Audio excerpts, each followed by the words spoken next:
Israel Gaza యుద్ధంలో కొత్త కోణాలు బయటపడుతున్నాయి. ఇన్నాళ్ల పాటు ఆసుపత్రులపై ఇజ్రాయెల్ దాడి చేస్తుంది, అమాయకుల్ని పొట్టన పెట్టుకుంటుందంటూ ఆరోపణలు వచ్చిన నేపథ్యం. కానీ ఇప్పుడు అదే ఆసుపత్రులను ఉపయోగించి వాటి కింద సొరంగాలను, డెన్లను ఏర్పాటు చేసుకొని హమాస్ ఎంతటి దురాగతానికి పాల్పడుతుందో ఇజ్రాయెల్ చెప్పే ప్రయత్నం చేస్తోంది. ఇజ్రాయెల్ తాజాగా విడుదల చేసిన కొన్ని వీడియోలు ఆశ్చర్యాన్ని గొలుపుతున్నాయి. ముఖ్యంగా ఖాన్ యూనిస్ ప్రాంతంలోని ఒక ఆసుపత్రి కింద, యూరోపియన్ హాస్పిటల్ కింద హమాస్ తీవ్రవాదులు ఏర్పాటు చేసిన సొరంగాన్ని చూస్తే నిజంగా నివ్వెరపోయేటువంటి వస్తువులు, ఆశ్చర్యం గొలిపేటువంటి సామాగ్రి అక్కడ కనబడుతుంది. ప్రధానంగా ఆయుధ సామాగ్రి, నిఘా వస్తువులు ఆ ఆసుపత్రి కింద ఏర్పాటు చేశారు. కేవలం అది సొరంగం మాత్రమే కాదు, అది ఒక కమాండ్ కంట్రోల్ సెంటర్గా హమాస్ ఉగ్రవాదులకు ఉపయోగపడుతుందంటే ఆ గుహను చూస్తే ఒక్కసారిగా ఆశ్చర్యం కలగమడదు. ఒకసారి మీరు చూసిన దృశ్యాలు ఇజ్రాయెల్ రక్షణ దళాలు IDF విడుదల చేసిన సొరంగానికి సంబంధించిన దృశ్యాలు చూస్తున్నారు. ఇది పైనుంచి సరిగ్గా చూడండి, పైనుంచి లోపలికి వెళ్ళే గుహ సొరంగ మార్గం. లోపలికి వెళుతుంటే ఏ రకంగా ఉందో ఒకసారి చూడండి. అక్కడ వెపన్స్ కనపడుతున్నాయి, అత్యాధునిక వెపన్స్ ఉన్నాయి. అక్కడ ఒక ఫ్యాన్ ఉంది, టీవీ ఉంది, కావలసినటువంటి సౌకర్యాలు ఉన్నాయి. చాలా గదులు కూడా ఉన్నట్టుగా తెలుస్తుంది. ఆ సొరంగాన్ని చూస్తే ఆశ్చర్యం కలగక మానదు. వాస్తవానికి ఆసుపత్రుల కింద ఇలాంటి సొరంగాలు ఏర్పాటు చేసుకొని ఉగ్రవాదులు దురాగతాలకు పాల్పడుతున్నారు. ఇదొక షెల్టర్ జోన్గా మార్చుకుంటున్నారు. యుద్ధ నీతి ప్రకారం ఆసుపత్రులపై దాడులు చేయొద్దనేదే ఒక నిబంధన. కానీ ఇజ్రాయెల్ ఎప్పుడో పసిగట్టింది చాలా క్లియర్గా. హమాస్ ఉగ్రవాదులు గాజాలో, వెస్ట్ బ్యాంకులో ఆసుపత్రుల కింది నుంచి నెట్వర్క్ నడుపుతున్నారంటూ వాళ్ళు వెల్లువెత్తినటువంటి అనుమానాలు ఇప్పుడు నిజమయ్యాయి. ఇందుకు సంబంధించి తాజా వీడియోలు ప్రస్తుతం వైరల్గా మారుతున్నాయి. హమాస్ తీవ్రవాదులు ఏ రకంగా ఆసుపత్రుల కింద సొరంగా ఏర్పాటు చేసుకొని వాటిని డెన్లుగా మార్చుకొని దాడులకు తెగబడుతున్నారనేది ఒకసారి చూడండి. ఆ దృశ్యాలు, వెపన్స్ కనబడుతున్నాయి, ఫ్యాన్స్ ఉన్నాయి, కనీస సౌకర్యాలు చాలా ఉన్నాయి, చాలా గదులు ఉన్నట్టుగా కనబడుతుంది. వాస్తవానికి పైనుంచి చూస్తే చిన్న ఒక పైపు లాంటి మార్గం ఉంది, కానీ లోపలికి వెళ్తే అంత పెద్ద సొరంగ మార్గం ఉందా అని మనకు ఆశ్చర్యం కలగమానదు. చూడండి ఒకసారి, యూరోపియన్ హాస్పిటల్ అది. ఇది గాజాలో ఉన్నటువంటి ఏకైక క్యాన్సర్ ఆసుపత్రి. ఈ ఆసుపత్రిపై IDF దళాలు దాడి చేసినప్పుడు ప్రపంచ దేశాలన్నీ కూడా అభ్యంతరం వ్యక్తం చేశాయి. గాజాలో హమాస్ తీవ్రవాదుల ఏరివేతకు ఇజ్రాయెల్ మరీ ఇంతటి దురాఘాతానికి పాల్పడుతుందా, మరీ ఆసుపత్రులపై దాడి చేస్తుందా అంటూ పాశ్చాత్య దేశాలు, బ్రిటన్తో సహా అనేక దేశాలు ఒత్తిడి పెంచాయి. హమాస్పై దాడి నేపథ్యంలో ఆసుపత్రులపై దాడి చేయొద్దంటూ ఇజ్రాయెల్పై ఆంక్షలు విధించేందుకు కూడా సిద్ధమయ్యాయి. కొన్ని సందర్భాల్లో ఐక్యరాజ్య సమితి కూడా ఒత్తిడి తెచ్చింది. ఆసుపత్రులపై దాడి చేయడం ఏంటి, సామాన్యులను చంపడం ఏంటని. కానీ ఇజ్రాయెల్కు తప్పలేదు. ఒకసారి సొరంగం చూస్తే మీరు ఆశ్చర్యపోతారు, ఎంతటి నెట్వర్క్ ఏర్పాటు చేసుకున్నారు. పూర్తిగా సొరంగంలోకి కేబుల్ విస్తరించింది, అనేక గదులున్నాయి. చూడండి, చాలామంది అక్కడ షెల్టర్లో ఉండేందుకు. దీన్ని బట్టి అక్కడి నుంచి హమాస్ ఉగ్రవాదులు ఎంత పెద్ద నెట్వర్క్ నడిపించారో మనకు అర్థమవుతుంది. ఒక్కసారిగా ఆ విమర్శలకు సమాధానం చెప్తూ, ప్రపంచ దేశాలు చేసిన విమర్శలకు సమాధానం చెప్తూ ఇజ్రాయెల్ ఇప్పుడు ఈ వీడియోను విడుదల చేసింది. ప్రధాని నెతన్యాహు ధోరణిపై కూడా అనేక మంది ఆగ్రహం చేశారు. కానీ ఇప్పుడు IDF దళాలు దాన్ని సమర్థించుకుంటూ యూరోప్లోని కీలకమైన ఆసుపత్రి కింద హమాస్ సొరంగాన్ని కనుగొన్న వీడియోను బహిర్గతం చేశాయి.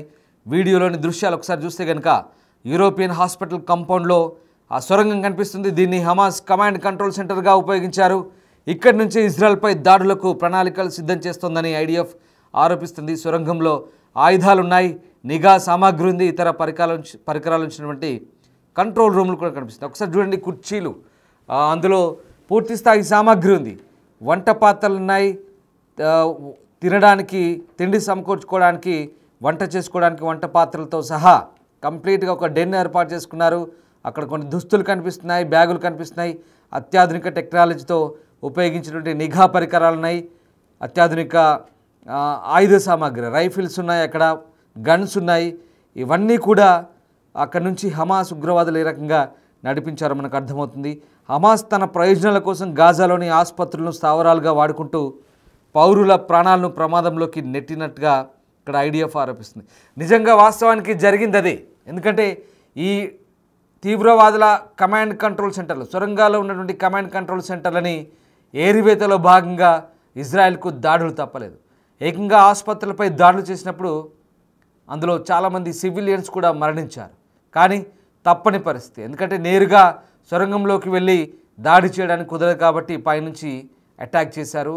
మిసైల్స్తో, డ్రోన్ బాంబులతో విరుచుకుపడ్డ పరిస్థితి కనబడుతుంది. ఫైటర్ జెట్లు కూడా హమాస్ని అంతమొందించేందుకు ఇలాంటి ప్రణాళికలు రూపొందించారు. సో మొత్తం మీద 2023లో కూడా ఇదే విధంగా గాజాలోని అతిపెద్ద ఆసుపత్రి అల్ షిఫా కింద సొరంగాన్ని కనుగొన్నారు ఐడిఎఫ్ దళాలు. వాటిని ధ్వంసం చేయడానికి తాము దాడులు చేసినప్పుడు అక్కడున్న అమాయకులు కూడా ప్రాణాలు కోల్పోయిన సంగతిని ఐడిఎఫ్ వివరించింది. కానీ ఇప్పుడు జరుగుతుంది అదే. ప్రస్తుతానికి ఐడిఎఫ్ దళాలు కనుగొన్నటువంటి ఆ సొరంగాలను చూస్తే నిజంగా ఆశ్చర్యం కలగమానదు. ఖాన్ యూనిస్లోని ఈ యూరోపియన్ హాస్పిటల్ కింద, ఆ కంపౌండ్ కింద ఒక్కసారి ఆ టన్నెల్ చూస్తే హమాస్ కార్యకర్తలకు ఎంత బాగా ఉపయోగపడిందో మనం అర్థం చేసుకోవచ్చు. అంటే ఆసుపత్రి అయితే సురక్షితంగా ఉంటుంది, పేషెంట్స్ ఉంటారు, ఎట్లాగో దాడి చేయరు. ఇక్కడి నుంచి వాళ్ళ వ్యూహాలు రచించినా పెద్దగా ఎవరికి అనుమానం రాదు. ఎందుకంటే ఆసుపత్రి కాబట్టి ఒక మానవతా దృక్పథంలో చూస్తారు కాబట్టి మనల్ని ఎవరేం చేయలేరు అనేది హమాస్ ఉగ్రవాదుల ఎత్తుగడ. కానీ ఇది ఇజ్రాయెల్ పసిగట్టింది. నిజంగా దీన్ని అదునుగా భావించి హమాస్ ఎలాంటి దురాగతలకు పాల్పడిందో మనకు చాలా క్లియర్గా అర్థమవుతుంది. ఎందుకంటే ఏకంగా ఒక కంట్రోల్ రూమ్ని పెట్టుకున్నారు, ఇంకా అదనపు నిఘా వ్యవస్థ పెట్టుకున్నారు, ఆయుధాలు పెట్టుకున్నారు. హమాస్ ఉగ్రవాదులు తమ ప్రయోజనాల కోసం నిజంగా ఆసుపత్రుల్ని, అందులో ఉన్న పేషెంట్లని ఏ రకంగా ఫనంగా పెట్టారో ఒకసారి అర్థమవుతుంది. హమాస్ ఉగ్రవాదులు చేసినటువంటి ఇలాంటి ఎత్తుగడలకు ఐడిఎఫ్ సరైన సమాధానం చెప్పిందనే వాదనలు ఇప్పుడు వినిపిస్తున్న పరిస్థితి కనబడుతుంది. అయితే ఇందాకే చెప్పాను, 2023లో కూడా ఓ పెద్ద ఆసుపత్రి కింద హమాస్ సొరంగాన్ని కనుగొన్నారు. అది పూర్తిగా ధ్వంసమైంది. ఇంటెలిజెన్స్ డైరెక్టరేట్ మార్గదర్శకత్వంలో గోలానీ బ్రిగేడ్, యహలోం యూనిట్ ప్రత్యేక దళాల ఆపరేషన్ సమయంలో ఈ తాజా సొరంగాన్ని గుర్తించినట్టుగా ఇజ్రాయెల్ చెప్తుంది. ఇందుకు సంబంధించిన వీడియోను ఇజ్రాయెల్ డిఫెన్స్ ప్రస్తుతం ఎక్స్ ఖాతాలో షేర్ చేస్తుంది. దీనికి సంబంధించి తెగ వైరల్ అవుతున్న పరిస్థితి కనబడుతుంది.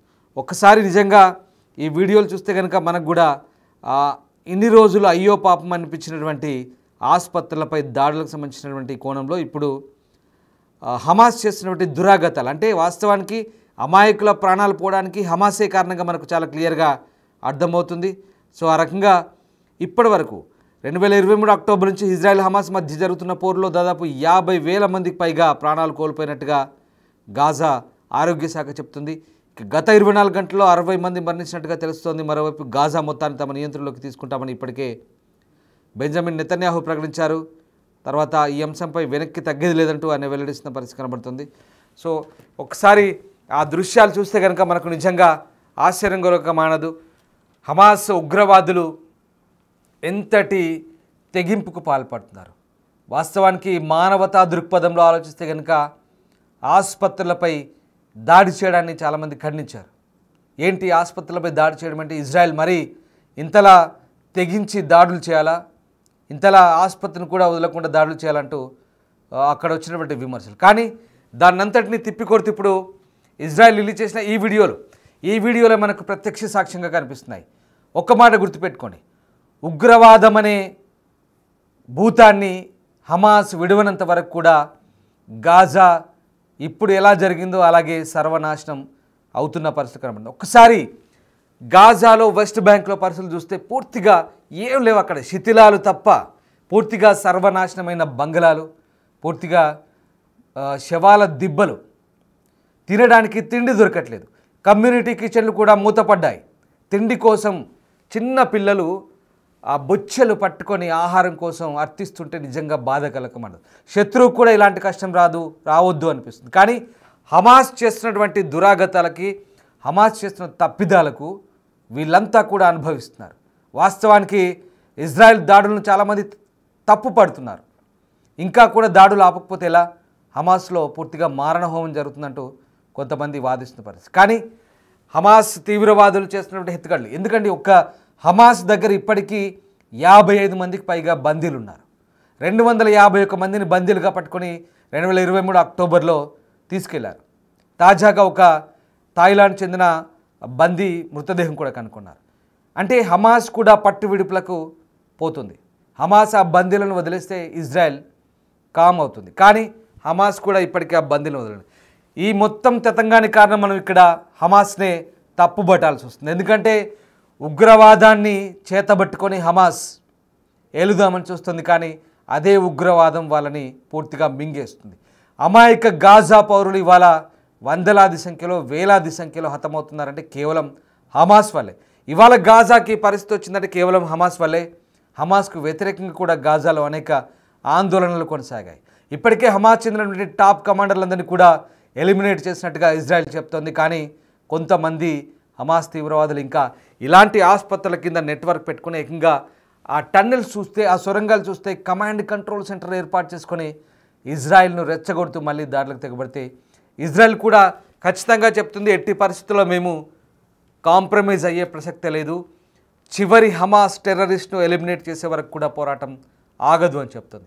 ఇప్పుడు అదే జరుగుతోంది. ఇన్ని రోజులు అయ్యో పాపం అనుకున్నటువంటి పరిస్థితులకు ఇప్పుడు హమాస్ చేస్తున్న దురాగతాలు, ఆసుపత్రిని, పేషెంట్లను కూడా వాడుకుంటున్నారే మీ ప్రయోజనాల కోసం. తీవ్రవాదం ఎంతటి తెగింపుకు దారితీస్తుందో మనకు అక్కడ అర్థమవుతుంది. అది పాకిస్తాన్ అయినా సరే, హమాస్ అయినా సరే, ఇజ్రాయెల్ అయినా సరే, పాక్ ఆక్యుపైడ్ కాశ్మీర్ అయినా సరే, ఏ రకంగా ఉంటుందో ఒక్కసారి తీవ్రవాదాన్ని చేతబట్టుకొని రాజ్యం వెళ్దామనుకుంటే ఈ రకంగానే ఉంటుంది. సో ఆ రకమైనటువంటి పరిస్థితులు ఉన్నాయి. భౌగోళికంగా తీవ్రవాదాన్ని విస్తరించి పూర్తి స్థాయిలో ఇలాంటి ఘటనలకు పాల్పడుతున్నటువంటి హమాస్ తీవ్రవాదులైనటువంటి చర్యలను ఇప్పుడు ఇజ్రాయెల్ పూర్తిగా బాహ్య ప్రపంచాన్ని తెలియజేస్తుంది. ప్రస్తుతం ఇజ్రాయెల్ IDF విడుదల చేసిన ఈ వీడియోలు వైరల్గా మారుతున్నాయి.